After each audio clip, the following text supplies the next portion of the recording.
When I first started commercial fishing a fair few years ago, one method really dominated. It caught big fish and some massive weights, and that were paste fishing.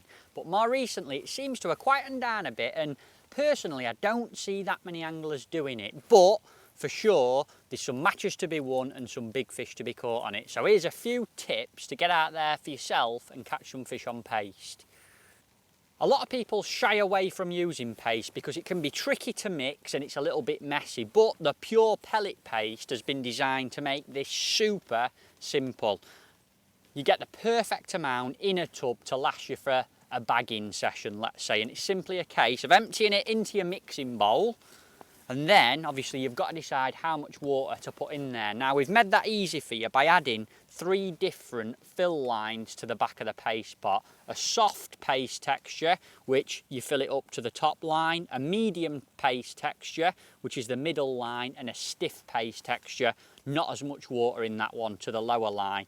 And it's simply a case of filling this tub up with water. I'm going to go for a stiff paste today. There's a lot of fish here. I haven't fished paste for a while, so if you're getting into it, just starting, I'd recommend slightly stiffer mix. If you're a dead keen match angler, a soft paste can be deadly, but I'm going to go for a stiff paste today, and it's simply a case of me adding just enough water to my fill line. There we go, I'm on that bottom fill line there for a stiff paste. Pour that all into the pot, full pot of paste, stiff paste line, and give it a good mix up. And then initially it'll look like you've added an awful lot of water. It'll be like a porridge texture, but all the fish meals, crushed pellets, the glutens and stickiness of that paste will soak that up. So give it 10 or 15 minutes, we'll come back, have a little look, and what looks like a runny porridge just here will be the perfect stiff textured paste.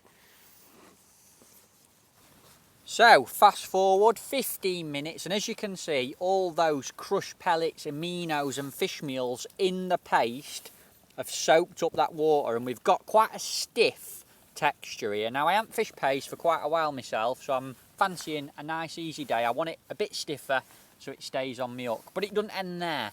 What do you do with the paste once it's mixed? Of course, that little tub that we used to store it in the first place when we bought it, we can now pop this back in and it fits perfectly, so it says, there we go, into the original tub. And the nice thing about that is on a sunny day it keeps it out of the sun and stops it drying out, and on a rainy day, a little bit like today, it keeps it dry to stop it getting too wet. So the same tub has the paste in the first place. You can use it to add the water using the fill lines to get your desired texture, and in the end you can put it back in to keep it stored nice and safely. Like in a lot of forms of fishing, there's a few little things that make a big difference when it comes to using paste, and something I like to do is change the colour and even the flavour of it. And the way I do that, I simply use the Captivate dyes. Now today this lake's full of fish, it's quite coloured, and I want something in my paste that will make it stand out from the crowd. A vibrant colour. I'm going to be feeding normal pellets, brown ones, so a bright red and krill flavoured paste. Not only will it stink, but it'll also stand out visually as well. And you don't need a lot of this stuff, be very careful with it. A few drops into one pot of the Pure Pellet Paste will turn it a bright red, as you can see there. A little sprinkling of it, plenty left for next few sessions. Look at that, looks like something that's happened on Halloween, doesn't it? But give that a nice mix up, kneading it almost like you would do a ball of bread. And it literally takes a few seconds to dye that whole ball of paste a completely different bright red colour. Now there's lots of different colours you can use. On some fisheries, I don't know why, but green baits work an absolute treat, especially in a little bit clearer water. I'd probably use the green betaine flavoured one, but because we're going to be fishing in coloured water today, something nice and bright and vivid, it'll really stand out. They'll pick it out nice and quick. I'm looking for a fast bite, so I've gone for the red krill. And look at that. One little tip for you, you've got to wash your hands. And something a lot of people do ask is, what do you use the chocolate orange one for? And of course, my secret's art. That's what I colour my hair with. The area where most people probably struggle when it comes to paste is actually getting it on the hook and getting it into the swim without it coming off, because it is quite a soft bait, but in reality it's very, very simple. You just need a few simple tips and 1 or 2 tools to do it. So pick out your chosen size blob of paste. Now I'm going to pick a big one just to demonstrate. As a general rule, I'll use a bigger blob of paste if I'm trying to pick out a bigger fish, or there's a lot of fish there and I want one to see it and suck it up immediately. If I'm fishing for smaller fish or they're a little bit shy, don't be scared to scale down and use a smaller bit.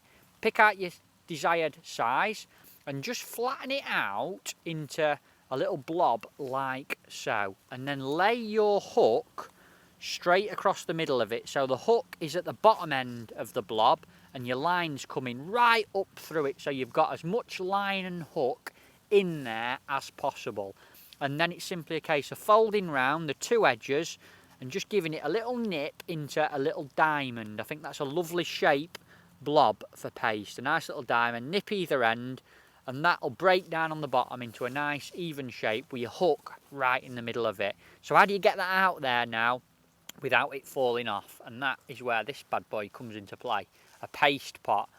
These set maybe 12 up to 18 inches, even 2 foot down your pole tip to stop your rig tangling, and it's simply a case of blobbing your ball of paste in there, shipping out to your desired spot, reaching out that little bit to compensate for this length of the pole tip and dropping it in and just letting your rig settle nicely. But another little tip for you, something I really like to do when I'm fishing paste, is to put a few free offerings in the pot with the actual blob of paste. So that way you get a few pellets falling down, attracting fish in, you get a few stuck to your blob of paste, so you've got a few pellets around that attractive hook bait. You've got maximum attraction there with your paste, that smell, all them fish meals, a little bit of krill flavour in this case, homing them fish right to it. So a bit of feed to bring them in, nice and accurate, and the cherry on the cake's your lump of paste.